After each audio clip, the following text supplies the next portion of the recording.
Bienvenidos y bienvenidas a Noticias Positivas, donde te contamos que un mundo mejor es posible. Y bueno, para ello, para lograr ese mundo mejor, el primer paso, desde luego, es que este planeta sea al menos habitable. Por este motivo, hoy vamos a hablar de la emergencia climática ante la cita decisiva en las urnas de este próximo domingo 23 de julio. ¿Por qué es decisiva y es especialmente decisiva en esta emergencia climática? Pues nos lo van a contar activistas climáticos, porque no queríamos hoy contar con políticos que piden el voto, sino con activistas que no luchan por el voto, sino por conservar un planeta que precisamente sea eso, ¿no? Sea vivible, sea habitable. Y tenemos hoy con nosotros a Adela Stotelo, que anda por ahí haciendo unos pequeños ajustes, pero está con nosotros, Adela de Juventud por el Clima, que ahora nos saludará. ¿Cómo estamos, Adela? Nos saluda. Abajo tenemos a Alberto. Hola Adela, encantado de que estés con nosotros aquí dándonos noticias positivas. Abajo está Alberto Coronel de Rebelión Científica. ¿Cómo estamos, Alberto? Muy bien, ¿qué tal estás? Bueno, acabando el circuito, siguiendo el sentido del reloj, de las manijas del reloj, estamos aquí con Javier Peña de Hope. ¿Cómo estamos, Javier? Hola, muy bien Daniel, encantado de estar aquí. Y bueno, pues sí, esta cita es decisiva por muchas cosas. Es verdad que la política se mueve en plazos muy cortos, en plazos de 4 años o ni eso, cuando hay adelanto electoral. Y el cambio climático pues tiene otros procesos. Realmente comenzó con la revolución industrial, pero ahora hay un plazo muy urgente, ¿no? Porque sabemos que es importante todo lo que se vaya a hacer y todo lo que no se vaya a hacer de aquí al 2030, ¿no? Y estos años son decisivos, la comunidad científica lo ha dicho, hasta el 2030 es el plazo más importante que tenemos para, digamos, implementar todas las medidas que son necesarias, ¿no?, para afrontar esta emergencia climática. Y bueno, pues ante esta situación se han puesto en marcha diferentes enfoques. Vamos a empezar por Javier Peña, vuestra campaña Futuro Desierto. Javier, porque es verdad, aquí se votan muchas cosas, pero tú evidentemente votas por una cuestión muy concreta y es que tengamos un futuro, ¿verdad? Pues sí, es que creo que no tanta gente es consciente de hasta Ajá. qué punto son cruciales los años en los que estamos. ¿Se me escucha bien? Sí, sí, se te escucha Ah, vale, perfecto. vale. Eh, hacía referencia hace poco en un vídeo a la metáfora que el propio George R. Martin ha reconocido, que es Juego de Tronos, que se puede entender como una metáfora con respecto a la crisis climática, en el cual hay una amenaza externa que amenaza con destruir los cimientos que sostienen todo, y está Jon Snow intentando convencerles de que es real, de que tienen que dejar todas sus disputas y sus politiqueos instantáneos para enfrentar eso, porque si no, no hay nada más Hmm. que tenga sentido, ¿no? Ni que importe, ¿no? Y esa frase de solo hay una guerra que importa, que es la Gran Guerra, y ya está aquí, que es tan icónica, me parece que es una buena metáfora para explicar el momento en el que nos encontramos. Estamos en un punto, como decías antes, la cita de 2030, los científicos dicen que si reducimos las emisiones a la mitad, tenemos un 50% de posibilidades de mantenernos por debajo del umbral de seguridad de 1,5 grados, que aún así es catastrófico, pero que Sí. nos impide no transitar los escenarios, los peores escenarios en los que se podrían activar puntos de inflexión que nos llevarían a que la crisis climática se nos vaya de las manos con un calentamiento acelerado. Entonces, este es el tema central. Entonces, yo por eso decía, esto es un referéndum, futuro sí o futuro no. No hay, es el eje central de las elecciones, porque lo que hagamos con respecto a esto determina todo lo demás. Y Entonces, entonces nos has hay, dado la oportunidad de votar, digamos, esta elección que parece tan fácil, en teoría, entre futuro sí o futuro no. Háblanos de esta campaña, vamos a ver, voy a buscar un momentito, que esta no sería la noticia. Futuro desierto, futurodesierto.es, la sí, verdadera elección, que además es curioso porque la he estado mirando. Y hay gente que ha votado por, bueno, creo que Por por desierto. desierto, sí, sí, sí. Bueno, mira, Bueno, ay, un momentito, que me he salido sin sí, querer. porque sí. Perdón, sí, siga, sin problema, Sí, sí. bueno, lo que intenta poner el foco esta campaña es en el caso de España en concreto, sucede con más países, pero en el caso de España a nivel europeo es el más extremo, que es el país que más tiene que perder con la inacción climática, el más expuesto a las sequías, a las temperaturas letales y a la desertificación, y a la vez es el que tiene la mayor oportunidad de, de convertirse en un país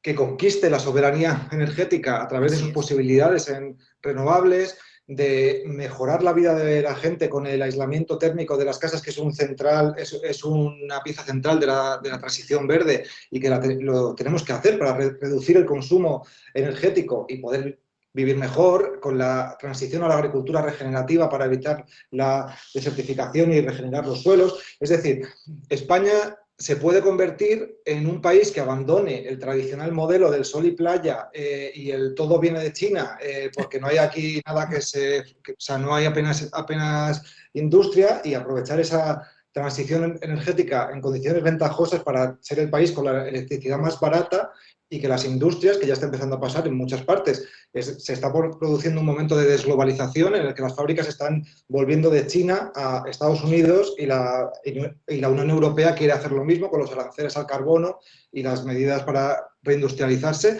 y España puede ser el país que acoja muchas de esas industrias y que transforme su modelo productivo en clave verde, y que tenga la mayor oportunidad aquí. Tenemos Entonces mucho que es una ganar. lección tremenda. Tenemos mucho que ganar y mucho que perder, a pesar de lo cual, fíjate, lo que estaba buscando antes, Futuro Verde ha votado casi todo el mundo, pero un 4%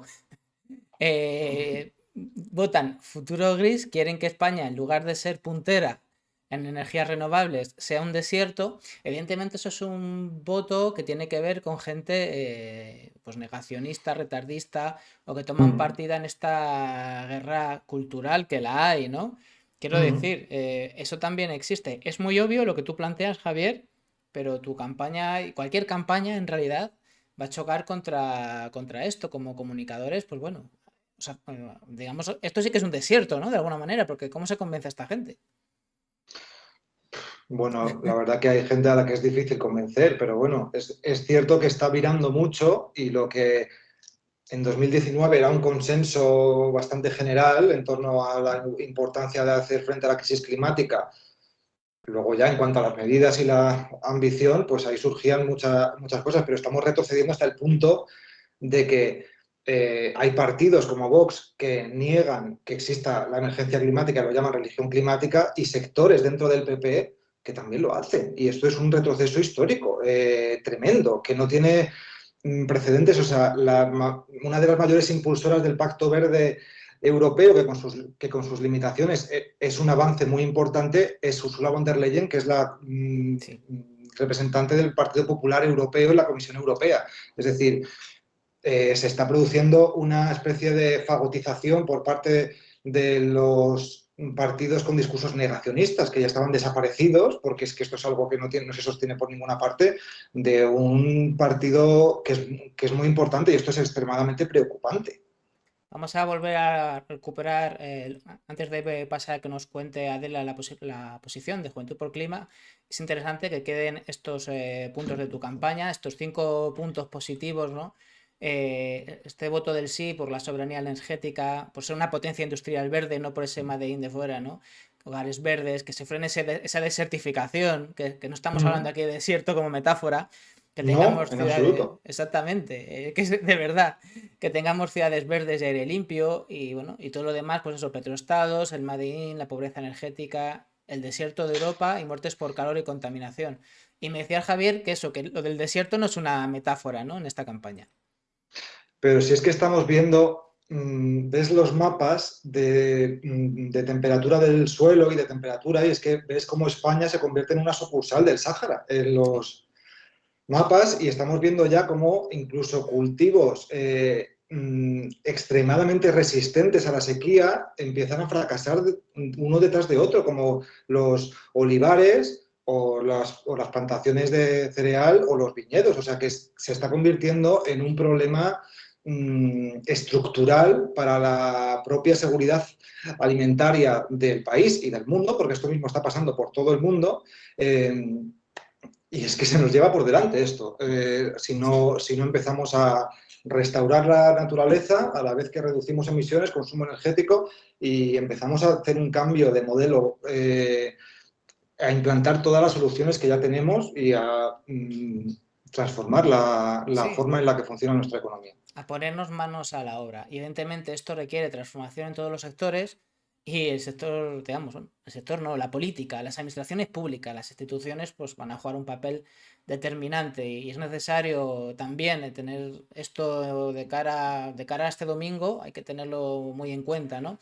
Ahí, Adela, Juventud por el Clima, pues habéis hecho un llamamiento al voto joven, ¿no? Que puede resultar fundamental. Cuéntanos. A ver.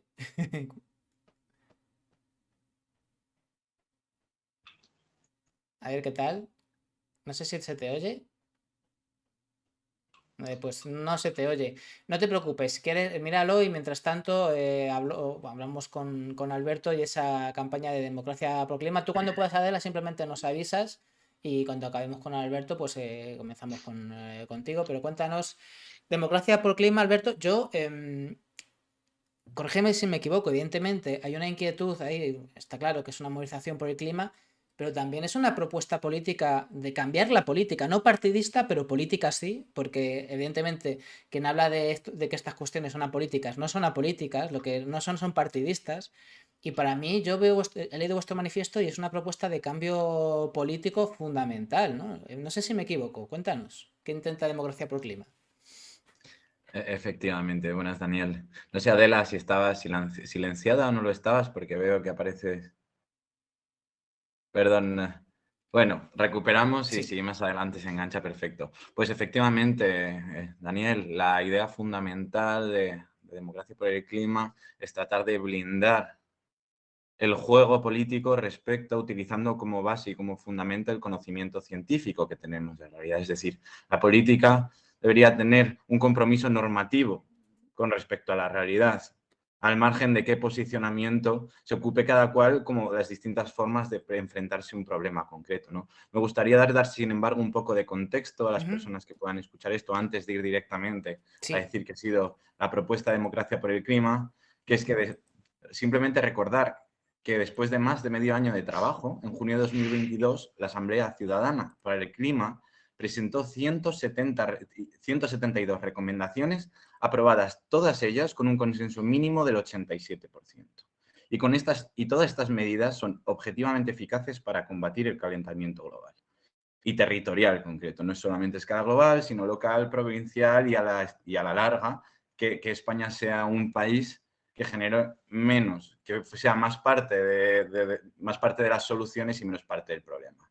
Pero es que, sin embargo, a casi 2 años del inicio de sus deliberaciones, estas medidas siguen siendo ignoradas prácticamente en su totalidad por las autoridades y los poderes políticos. Esto es una cosa que tenemos en cuenta, que tenemos que tener un poco en cuenta a la hora de hablar de esos nuevos partidos políticos que nos preocupan tanto, porque han sido décadas también de indiferencia las que nos traen al escenario en la que aparece un negacionismo crítico. Entonces, sería también peligroso pensar que el negacionismo actual que conocemos tiene la culpa de un fenómeno sobre el cual llevamos advirtiendo décadas. Entonces, en primer lugar, esta es una de las principales razones por las que se firmó un manifiesto entre 18 organizaciones, incluidas las 5G al completo, contra el negacionismo y el retardismo. En él hemos llamado a refrendar esta acción a través de un pacto de Estado ecológico. Esto no lo han suscrito como tal todas las organizaciones, pero sí lo hacemos desde Rebelión Científica, movimiento del cual soy portavoz en esta conversación, para blindarla de los vaivenes partidistas y tomar el ejemplo de la capacidad de acuerdo alcanzada en la Asamblea Ciudadana. Lo diremos una y mil veces, o sea, el planeta Tierra no le importa nuestra ideología, por mucho que la ideología sí sea un factor determinante a la hora de ver cómo enfrentamos los problemas del planeta Tierra. pero es que hay dos direcciones. Y muchas veces pensamos que lo que hablamos es de cuidar la tierra, cuando en realidad es cuidarnos a nosotros respecto a de unos poderes de la tierra que son innegociables. Y eso es lo que nos dice el conocimiento científico. Entonces, la cuestión es que sería, ¿qué aconsejamos o qué consideramos necesario brindar en este pacto de Estado que no tiene por qué incluir a todas las fuerzas políticas? Sinceramente, a estas alturas del baile, nadie pensaría que Vox va a firmar junto a Sumar un pacto de Estado de lo que sea. Pero sí que el Partido Popular, por ejemplo, con el Partido Socialista podrían llegar a un pacto de Estado para que, mientras se pegan navajazos en otros terrenos porque tienen que delimitar sus espacios políticos, esto no sea una moneda de cambio. Eso sería fundamental y necesario. Entonces, hay dos cosas fundamentales para esto, que sería una reforma fiscal verde, es decir, pero un verde Asturias y no un verde plátano inmaduro de Vox, y para que ninguna partida presupuestaria pudiera ir en contracorriente de la transición que es necesaria. Es decir, para blindar que ninguna, y que de nuevo, tampoco los presupuestos sean una moneda de cambio, porque esto se tiene que hacer sí o sí. Y luego, por otro lado, hay que multiplicar y blindar respecto de la injerencia de los lobbies a las asambleas ciudadanas por el clima. Es decir, tenemos que transitar un modelo híbrido y complementario entre democracia representativa, que en absoluto es aquello que estamos criticando, pero para suplir sus deficiencias tenemos que entrar a decir modos de cogobernanza, es decir, democracia participativa, porque en realidad las personas son aquello que tienen que transitar y las personas para transitar tienen que entender qué es lo que está sucediendo, pero también los políticos que piensan la transición tienen que entender a las personas. Eso es algo que a menudo pasamos desapercibido. Porque, y yo ahí, simplemente por hacer un matiz con respecto a lo que se hablaba antes, sería muy cuidadoso o muy prudente a la hora de plantear en términos binarios el problema de la transición ecológica. Porque es verdad que la crisis ecológica determina todo lo demás, pero a la larga, o a la larga o en el corto plazo, hay algunos negocios que están más cerca de las crisis que otras, los olivos en Córdoba sin duda, pero es que una persona que tenga ganaderías, por ejemplo, ahora tiene un sustento basado en esa actividad económica. Y a esas personas hay que darles una alternativa, porque, digamos, si tú temes no llegar a fin de mes o que tu familia se quede en la ruina, si notas que esa transición verde amenaza tu sustento vital, Claro. pues nunca va a ser binario, porque es ruina de un tipo o ruina de otro tipo. Entonces, yo ahí, y esto es una cosa que digo con el mayor de los respetos, me encantaría hablar, o sea, pensar junto a Javier, que es experto en comunicación, vamos, si a veces no es algo peligroso plantear en términos binarios una transición que sabemos que es tan compleja y entender que para mucha gente todavía algunos elementos de la transición pueden ser amenazadores porque sus sectores estarían categorizados dentro de aquellos que parecen como más tóxicos, más contaminantes, y simplemente estando obviamente de acuerdo con el programa que planteas, Javier, y con su mensaje de fondo, saber que tenemos que poner un énfasis muy fuerte en la transición como puente, dar alternativas, pensar que va a haber recursos colectivos para salir de ahí y que eso quizás también deba tener una presencia muy inmediata. Porque a lo mejor ese 4% que dice desierto o lo otro está en esa circunstancia, donde no es capaz de sentir este problema como una cuestión de desierto versus España verde. Javier, pues cuéntanos cómo lo ves tú, que esto es muy interesante. Bueno, es que es curioso también porque es cierto que hay sectores que tienen que reducir su actividad. La ganadería es uno de ellos, pero en realidad se tiene que producir un cambio. Es decir, hay una parte de ganadería que se va a mantener. Nadie es capaz de imaginarse un 2030 100% vegano de nadie. O sea, eso no va a pasar. Tienen que desaparecer las macrogranjas como concepto, que son ahora las que concentran Lo grueso del impacto. No de me la acuerdo ganadería. ahora cuánto era, pero era el 90 y pico % de la carne de cerdo, o sea, unas cifras absolutamente abrumadoras, que no es en quien pensamos cuando hablamos de ganadero perjudicado por la transición. El ganadero pequeño, perjudicado por la transición está ahora mismo vendiendo sus vacas o sus ovejas porque el pasto está muy caro y el grano también porque ha habido sequía y porque no le sale a cuenta, porque no hay agua suficiente. Es decir, no hay unas... O sea, evidentemente, si planteas solamente restricciones vas a tener a mucha gente en contra directamente, pero hay un modelo en el cual una gran parte de la ganadería puede reemplazar a los fertilizantes y a las desbrozadoras y a los tractores en muchos otros cultivos como el olivar, los viñedos o los cereales y pueden tener una sinergia regenerativa con el suelo. Es decir, hay un lugar para esa gente dentro de la transición verde, para otra gente no, como son las macrogranjas, que son un engendro, o para los productores de petróleo, o para los productores de agroquímicos y de pesticidas y de herbicidas que se van a quedar fuera de juego en muchos casos con esta evolución, pero no representan a una gran parte de la población. Y desde luego, planteando como alternativa la inacción, en la cual no hay ni ganadería, ni agricultura, ni agua en prácticamente ningún sitio. Y ya estamos viendo en Andalucía muchos pueblos que se están quedando sin agua Sí. y que tienen los pantanos ahora al 27% y ya está habiendo expectativas de problemas graves. O en Cataluña, bueno, pues es que es tomar una decisión adulta, ¿no? Pero para eso es cierto que tienes que conocer el problema. Si te dicen aquí no hay ningún problema, los únicos que Pero hacen un problema son los que lo dicen, pues claro, pues Claro. evidentemente yo voy a creer al que me dice que hay agua para todos y que no tengo que cambiar nada, obviamente, Sí, claro. pero yo una respecto cuestión... a lo que he dicho, perdona, luego me gustaría, Sí, sí, luego haré sí. un matiz, pero yo ahora justo podemos, a ver si Adela A ha ver si la tenemos conseguido poner ya. el micro. A ver, Adela, ¿cómo estamos? Vaya Ay, por Dios. no se oye. Esto es la maldición.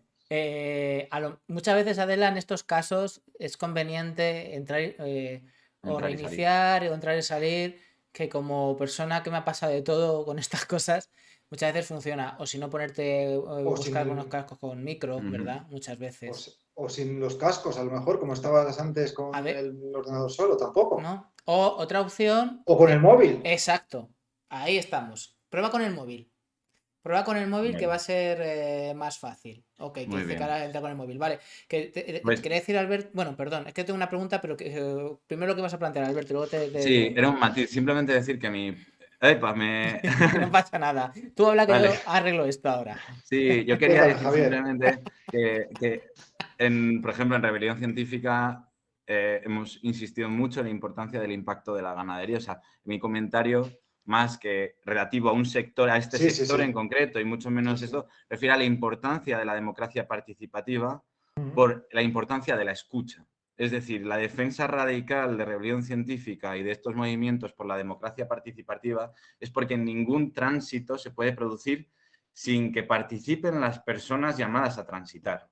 Es decir, tenemos que abandonar ese esquema autoritario, dirigente de una especie de inteligencia que le dice a los demás cómo se tienen que hacer las cosas y entender que precisamente para aterrizarla una transición real y efectiva tiene que participar del conocimiento de las personas involucradas y que ese conocimiento, esa sensibilidad, esas propuestas puedan tener un lugar de cara a la toma de decisiones. De ahí, y esto es algo que a primera vista podría parecer muy complicado, pero que las asambleas ciudadanas por el clima han demostrado que es perfectamente factible. Entonces, este simplemente era el matiz que tiene más que ver, que he dicho antes, el ejemplo de una persona que tenga una pequeña ganadería, pero igualmente podría ser una persona que trabaja en un taller y vive de los motores de combustión.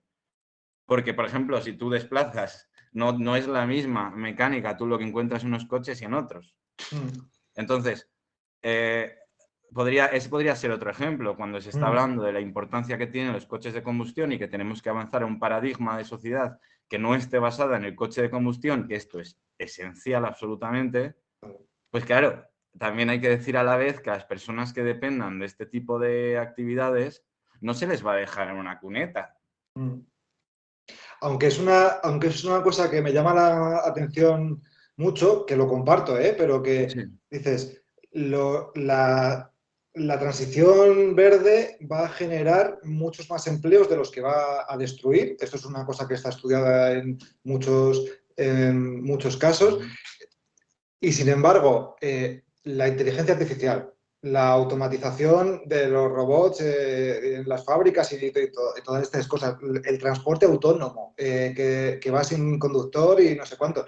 Dices, parece que a la transición verde se le pide que es una reflexión, que estoy de acuerdo por supuesto, con el mensaje, pero hay transiciones tecnológicas ocurriendo que están destruyendo infinitamente más empleos de los que va a destruir nunca la transición verde, pero a nadie le importa ni nadie dice nada en contra de ellas. Es decir, bueno, como reflexión, que hay un nivel de exigencia, un baremo con respecto a la exigencia que se le da a todo lo que se haga para mejorar el clima, el planeta, la salud y todo esto, que desde luego no se le aplica a ninguna otra tecnología ni transición. Y ya me quedo, perdón. A ver Antes si de, Adela ya está.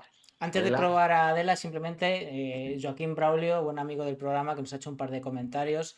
Primero habla de que el cambio climático pues, va a comportar cambiar el metabolismo de la economía y esta debe ser regenerativa y hay que cambiar el concepto de país, de empresa y de sociedad.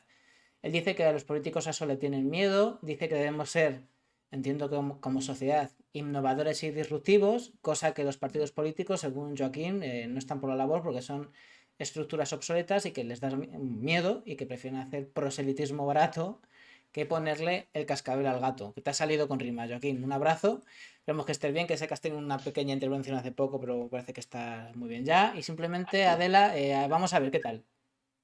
Hola, ¿me ¡Bien! escuchas? Lo hemos conseguido. Hemos vencido a Skype. Me has hecho jugar al quién es quién, pero bueno, es divertido. Cuéntanos, Adela. Bueno, desde Fridays, desde Juventud por el Clima España, en estas elecciones estamos llamando al voto joven, pues entendemos que los jóvenes estamos entrando en una época en la que no sabemos si ir a votar o no. Por el cansancio, los que estamos haciendo la campaña, por llamarlo así, desde la importancia del cuidado de las personas, de una buena salud, me refiero con un buen sistema sanitario, una buena educación, la no privatización de los servicios y, por supuesto, en el clima, que es lo más importante. Bueno, la nota de prensa que hemos sacado sobre nuestra campaña ahí lo deja.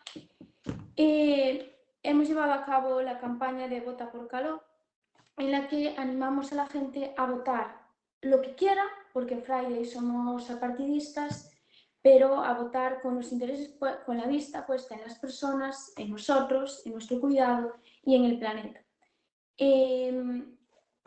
Estamos seguramente de acuerdo con Alberto y con Javier, porque al final, Democracia por el Clima, estamos en la plataforma y con los de Jope tenemos trabajado ya.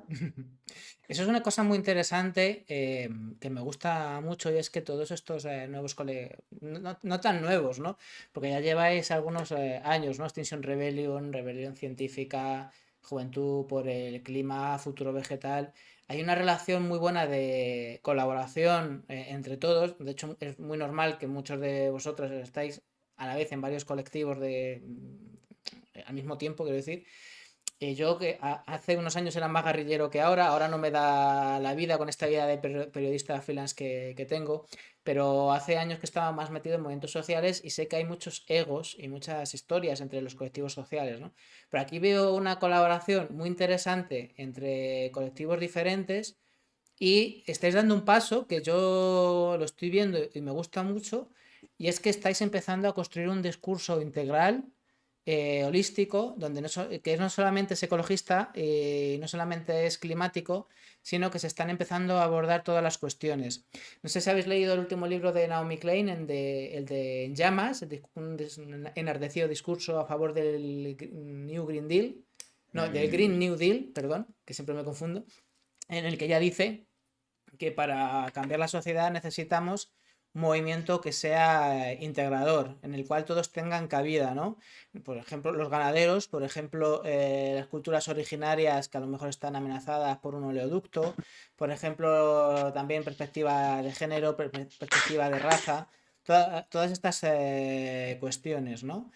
Y esto tiene mucho que ver con esta discusión que estáis teniendo. Si no se unen todos los puntos, si no se crean relatos en los cuales todas las personas vean una salida favorable para todos, para todo el mundo, independientemente de sus perspectivas, no se va a conseguir, digamos, un relato contrahegemónico capaz de arrastrar a la masa social, ¿no?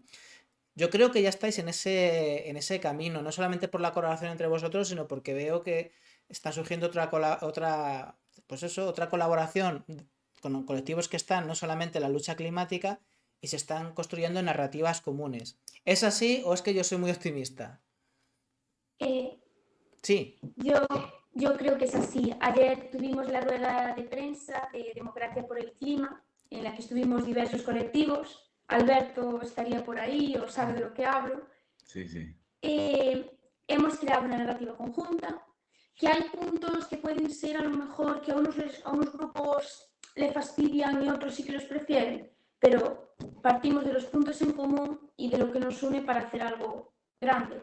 Y en lo referente a lo que dices, Daniel, de lo de unir diferentes perspectivas, la perspectiva feminista, la perspectiva LGTBI, creo como miembro de Fridays, y es nuestra idea, que el ecofeminismo es el futuro, es nuestro futuro como sociedad si queremos avanzar hacia un planeta sostenible, hacia una sociedad igual y sostenible sobre todo.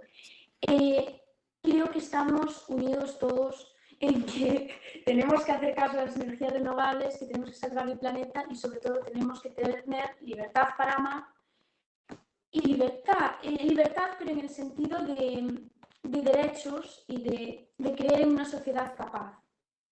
hay otra vez un pequeñito problema con el audio. Antes no pasaba, mira a ver si has hecho alguna cosa, porque antes no temblaba. Y si no, pues bueno, ¿qué le vamos a hacer? No, Bueno, no pero sí pasa que se nada. oye, Sí ¿eh? que Sí, se oye, oye. que es lo más Se escucha como importante.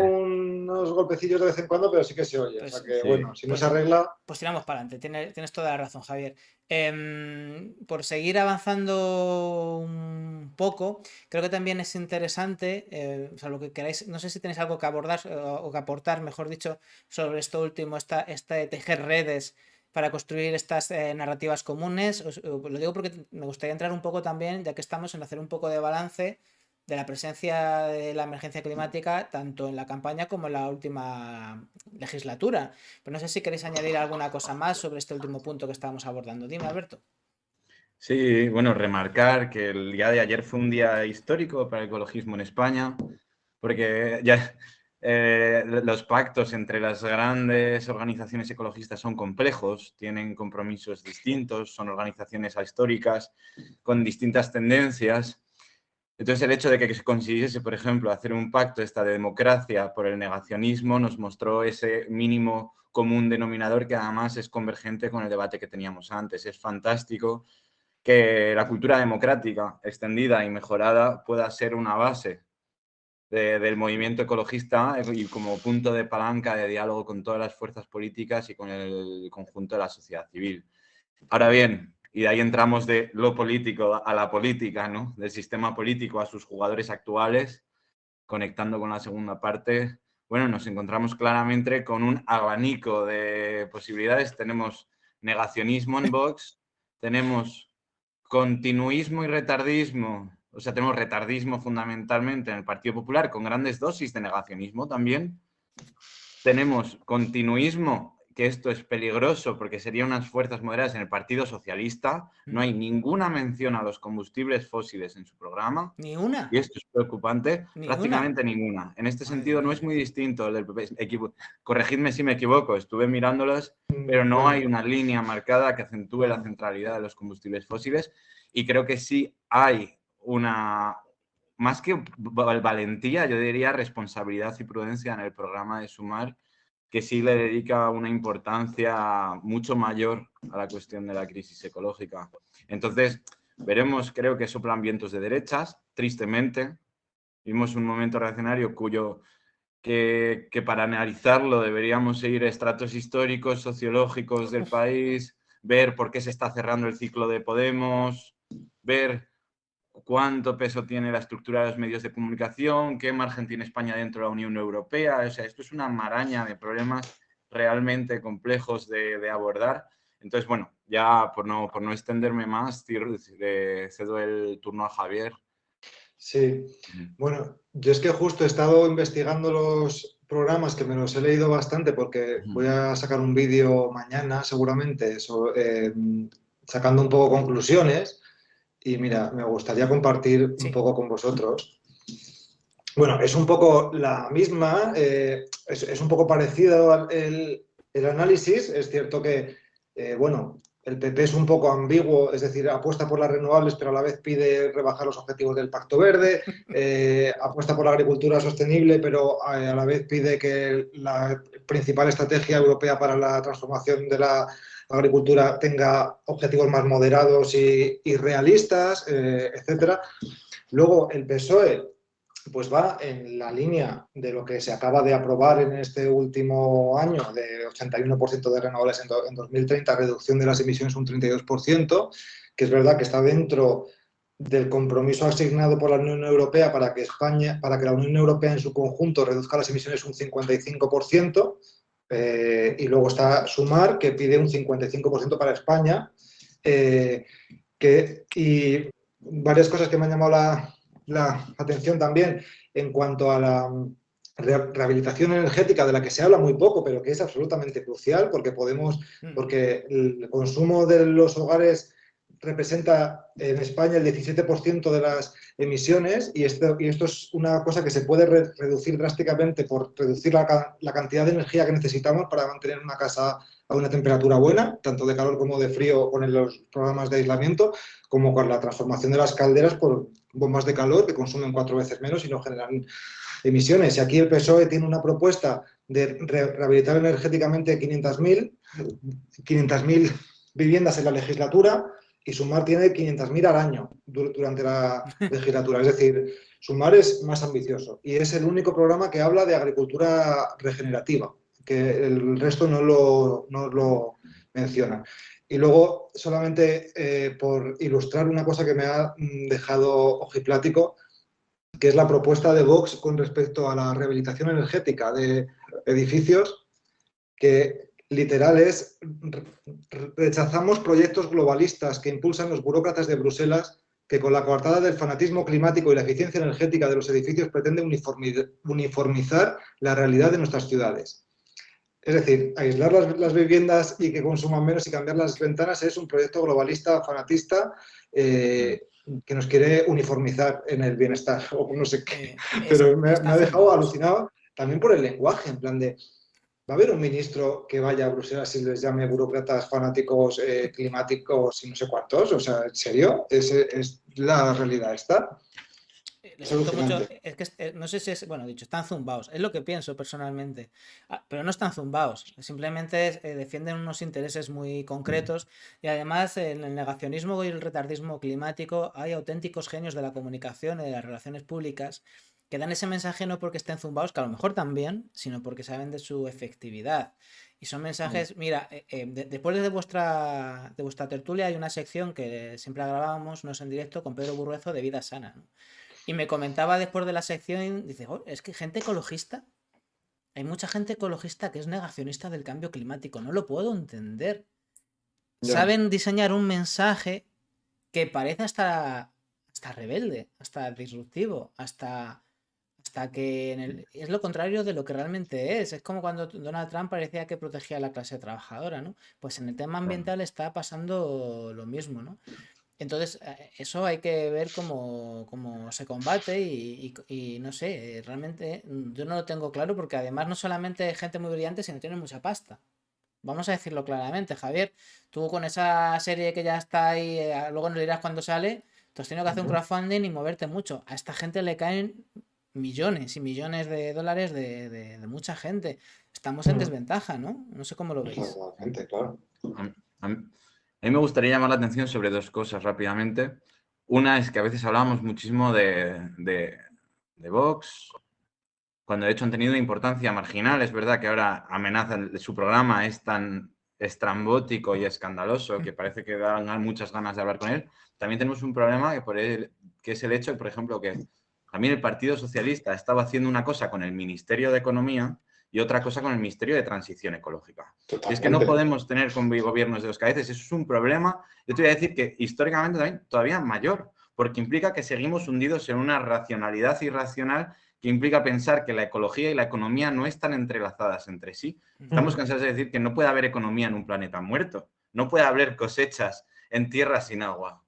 Y eso, por mucho que se declaren tierras regables, tierras que no tienen con qué que regar, entonces, o sea, tendríamos que mantener por un lado, es que son demasiadas cosas que pensar a la vez, pero mantener por un lado la vigilancia de qué es lo que hace el Partido Socialista con sus distintas cabezas, porque si bien es preferible a este programa macabro, no está avanzando en la dirección todavía, en la dirección necesaria.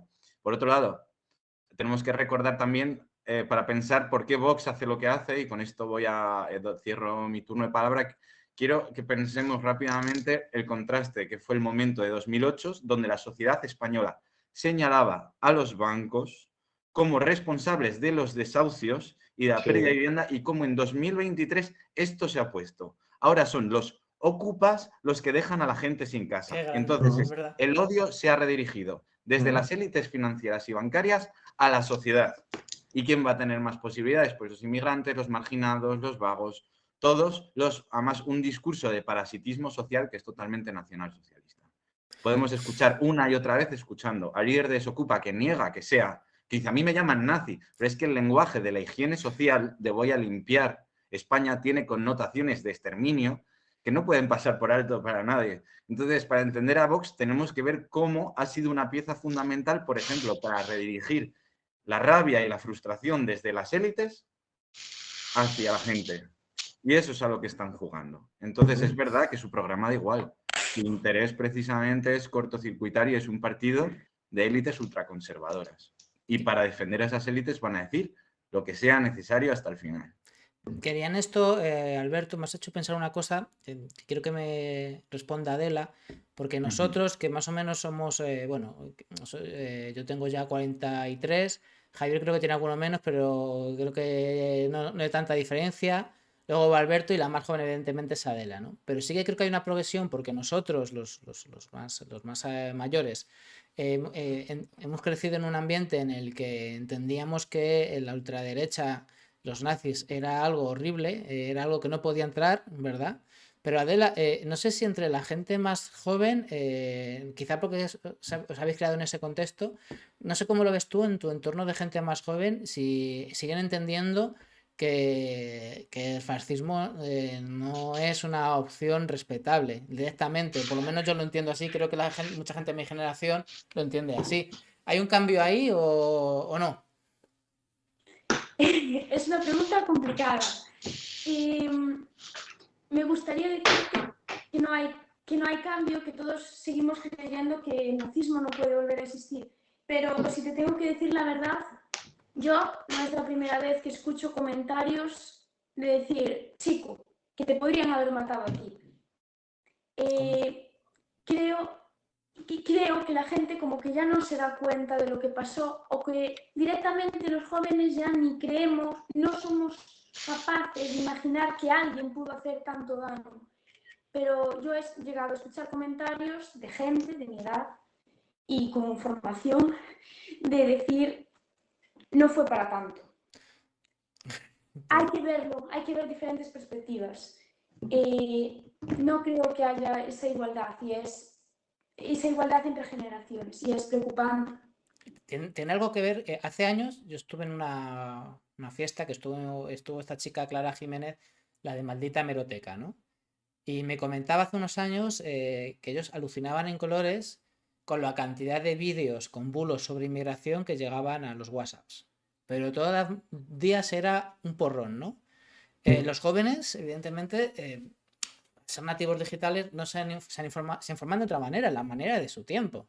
O sea, no estoy diciendo que sea ni peor ni mejor que los que no somos nativos digitales o nativos de internet. O sea, yo en mi generación yo empecé a tener un ordenador con internet con 26 años.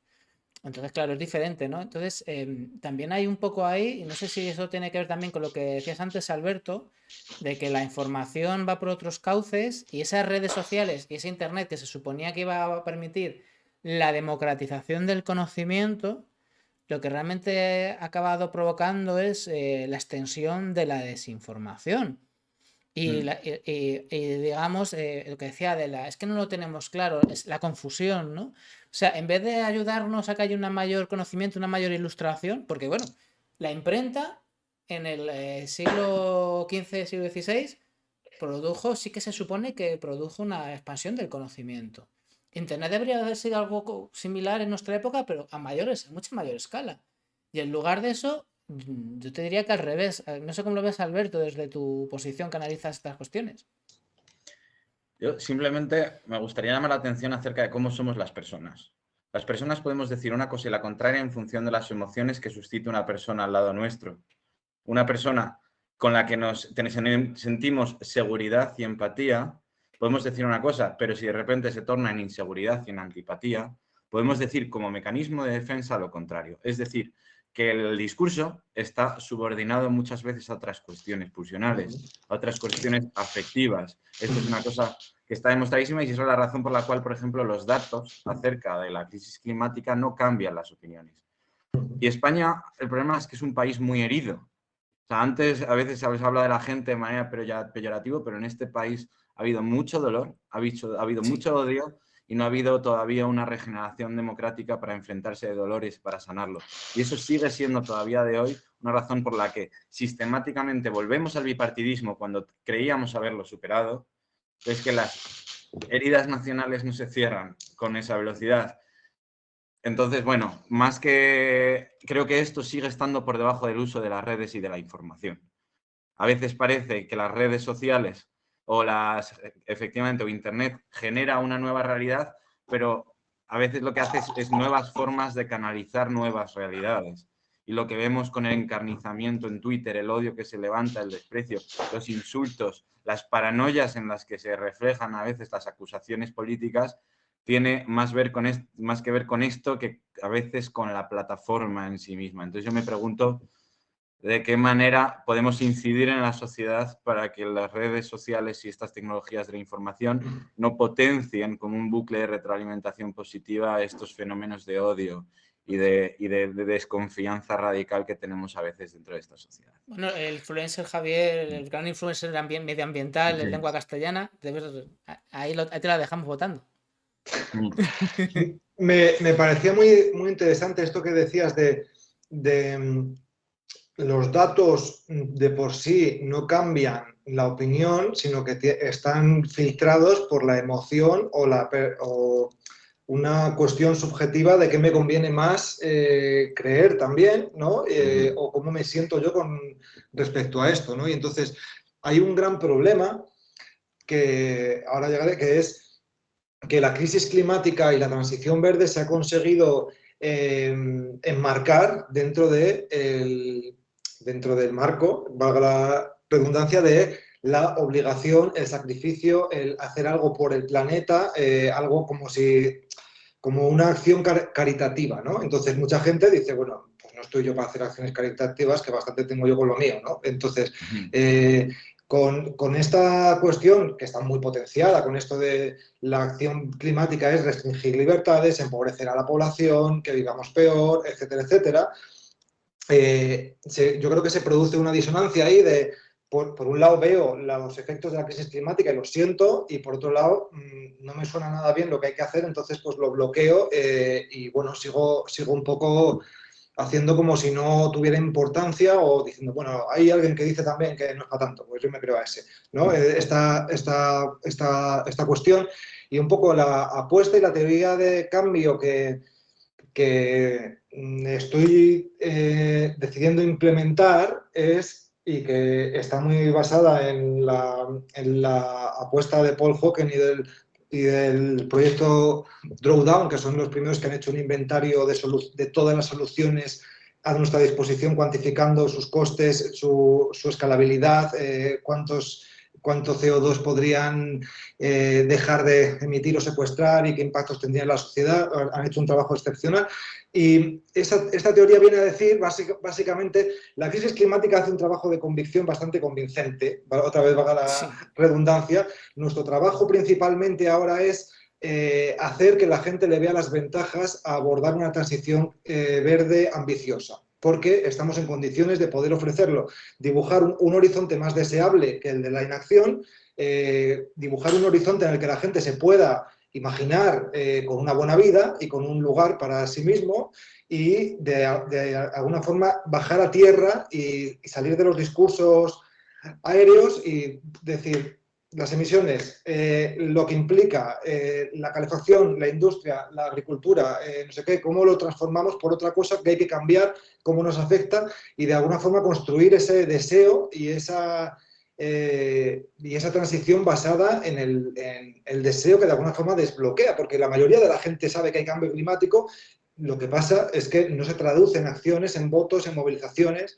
por lo general, y la verdad que está teniendo una acogida muy buena en cuanto a transversalización de los mensajes verdes y a aceptación y deseo por muchas de las propuestas, y creo que es una clave bastante importante en cuanto a estrategia. Vamos, que hacen falta noticias positivas, Sí. que en mi concepto no son noticias amables ni buenas noticias, sino No. noticias que avanzan hacia el cambio social. Es decir, aquí decimos que se defiende la alegría como la defendía Benedetti, ¿no? Es como una trinchera desde la que avanzar, ¿no? Claro, sí que es verdad, Javier, Alberto, Adela, bueno, lo que decía Latouche, ¿no? La colonización de los imaginarios colectivos. Se nos dice que la buena vida o que el nivel de vida es nivel de consumo, ¿no? Que también lo decía Eduardo Galeano, ¿no? En ese sentido, esto es una pugna, no solo, tiene que ver con lo cultural, con los relatos, con la construcción de relatos que sean atractivos, ¿no? Hay que hacer entender a la gente lo que es una buena vida y que no significa tener un cochazo, no significa gastar a lo bestia, no significa comprar más ropa de la que necesitamos. Tenemos que seducir, ¿no, Alberto? Que es un poco lo que decía también Bruno Latour, que es uno de los inspiradores también de vuestro manifiesto de Democracia por Clima. Efectivamente. Lo que pasa es que yo a veces siento que el lenguaje de la ecología tiene dos modelos distintos. Uno puede ser el lenguaje de la medicina y otro es el lenguaje de la comunicación, a veces incluso un poco comercial, es decir, necesitamos llegar a la gente, necesitamos transmitir cosas que aumenten su deseo y su esperanza, pero a la vez la propia dimensión científica del problema que nos ocupa tiene más el lenguaje de la medicina. Entonces, cuando un médico diagnostica, usa un lenguaje que está basado en su deber para con la verdad, no con la producción de deseo. Entonces, de ahí que sea uno de los grandes debates del ecologismo, la balanza entre el miedo versus esperanza, responsabilidad versus deseo, son los grandes debates desde los 70, de cual Sí. a mí me parece muy bien. Yo creo que lo mejor que podemos hacer es que cada uno apueste, si apuesta por uno, lo haga lo mejor posible y respete a los demás. Porque yo creo que alguien va a optar más por un lenguaje científico más claro, más verídico y menos productor de deseo, y otras personas van a apostar por un lenguaje más amable, más esperanzador y productor de deseo. Y creo que podemos encontrar un equilibrio pacífico entre ambos discursos sin tener que, digamos, que exigir un solo criterio para todo el mundo. Sí, Javier, di. No te quiero cortar. No, digo que hay muchas partes en las que no está en choque, en absoluto. El dar un diagnóstico, es decir, yo he hecho vídeos explicando los tipping points, la acidificación del océano, su relación con las extinciones masivas y cómo todo lo que puede pasar, que luego además llaman a la acción con esperanza en que podemos conseguirlo. O sea, es un equilibrio que yo siempre estoy jugando porque tampoco, es decir, ya me lo ha dicho alguna gente, en plan de cuando, sobre todo en verano, que es todo más de impactos, de mira, está pasando esto, está pasando lo otro, mira, no sé cuánto. La gente a veces me ha dicho, tío, a veces que te muteo el canal porque no quiero ver más catástrofes ni más cosas que me encojan el estómago, ¿no? Porque es esta cuestión, aunque es una realidad y cerrar los ojos, bueno, pero este equilibrio entre esto está en disputa, es terrorífico como nada lo ha sido antes, y a la vez tenemos esta gran oportunidad para evolucionar como sociedad y vivir mejor, pues es una cosa que hay que jugar y que desde luego tenemos que conseguir compaginarlo. Pero bueno, no creo que haya mayor problema por ahí.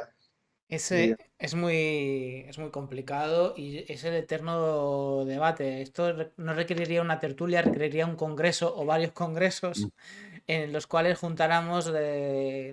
pues sí, juntáramos directamente, sentáramos juntos equipos de trabajo multidisciplinares donde hubiera pues periodistas, filósofos, eh, evidentemente científicos, divulgadores, porque de verdad que es fundamental la comunicación del mensaje, pero es un mensaje que es verdad que tiene muchas aristas y es complicado. Y además es que estamos obligados a comunicar de manera efectiva porque se está jugando aquí mucho. Es que lo estamos viendo, ¿no? También está pasando con esta pugna política del 23 de julio, ¿no? Que es más importante cómo se dice y a quién se mueve que lo que se dice, ¿no? Entonces, claro, ahí está el aquí de la cuestión o de todas las cuestiones, ¿no? El saber transmitir el mensaje, que tu mensaje llegue, ¿no? Estamos ya terminando el programa, se ha ido muy rápido. Yo creo que os va la marcha, que si quisiéramos podríamos estar aquí hablando mogollón. Simplemente aquí no sois políticos, no hay minuto de oro, evidentemente, pero sí que creo que debería haber una reflexión final que abordara primero qué va a pasar este domingo, lo que queráis decir, el mensaje que queráis decir, pensad en gente que pudiera ver este contenido y que a lo mejor lo está pensando porque tiene una inquietud ambiental, pero hay cosas que no le convencen de los partidos, otras que sí, ¿no? Que está dudando, ¿no? Imaginaos una persona que duda qué hacer con su voto pero que tiene esa preocupación ambiental y esa preocupación por la crisis climática, ¿no? Entonces, simplemente, ¿qué le diríais a esa persona, ¿no? Y básicamente yo creo que esto sería un buen mensaje para terminar. Lo vamos a hacer en el sentido de las agujas del reloj, Adela, pues no sé, simplemente desde vuestra posición, desde Juventud por el Clima, ¿qué diríais? Sobre todo entiendo en vuestro caso, dirigiéndose a esa gente joven que posiblemente sea su primer voto. Pues a ver, yo creo que es una posición que vamos a compartir todos los que estamos aquí. Yo quiero pedir que por favor salgamos a votar este domingo, es bastante importante eso, pero que sobre todo votemos pensando nosotros los jóvenes en el mundo que vamos a dejar, no ya para nuestros hijos, sino dentro de 10 años o 20, porque estas elecciones lo van a marcar, lo van a dejar bastante claro. Y sobre todo que independientemente del resultado que tenga este domingo, gobierne quien gobierne, si hace falta habrá que movilizarse y si hace falta habrá que defender el clima, pero el dinero no se come. El dinero moverá el mundo, pero el dinero no se come. Y necesitamos el clima para comer y sobre todo para vivir. No, Creo que está clarísimo, es que es irrefutable, Adela. Creo, vamos, ojalá este mensaje lo escuche esta gente más joven, porque es verdad, es que no hay más narices, es que si no tenemos un lugar del que pueda, por ejemplo, cultivarse alimento, pues tú me dirás. Alberto, te toca. Pues perfecto, yo en sentido parecido de la Adela no voy a hacer un llamamiento al voto por un partido, eso me parece que es algo personal y que cada uno tomará la decisión que tenga que tomar. Solamente quiero llamar la atención y recordar el artículo número 23 de nuestra Constitución que establece que los ciudadanos tenemos derecho a participar de los asuntos públicos por dos vías, a través de representantes con las urnas o sin ellos. Es decir, que constantemente formamos parte, tenemos derecho a participar de lo político. Y para recordar una de las máximas de rebelión científica, que es el sacrosanto derecho a la desobediencia civil, debemos mantenernos en pie y alerta y con los ojos abiertos para no obedecer a aquellas leyes que consideramos injustas. Es decir, tenemos que hacer todo lo posible en estas elecciones, pero también tenemos que hacer todo lo posible por cambiar una inercia social que ya escapa por muchos circuitos a las instituciones y a la potencia fiscalizadora de las instituciones democráticas. Entonces, la sociedad es una arena política todos los días del año y no solo un día cada 4 años. Y animo, por supuesto, a votar, a defender ese derecho que ha sido muy difícil de conseguir, pero a empezar a ejercitar ese otro derecho que es la participación política directa en colectivos que mejor representen nuestros sentimientos y que más cercanos nos hagan sentir. Porque al fin y al cabo, y con esto creo que voy a concluir, la mayor verdad que yo siento es que solos y solas no hacemos nada. Evidentemente, solo no puedes, con amigos sí, que decían en la bola de cristal, los niños de los 80 lo sabemos. Te toca, Javier.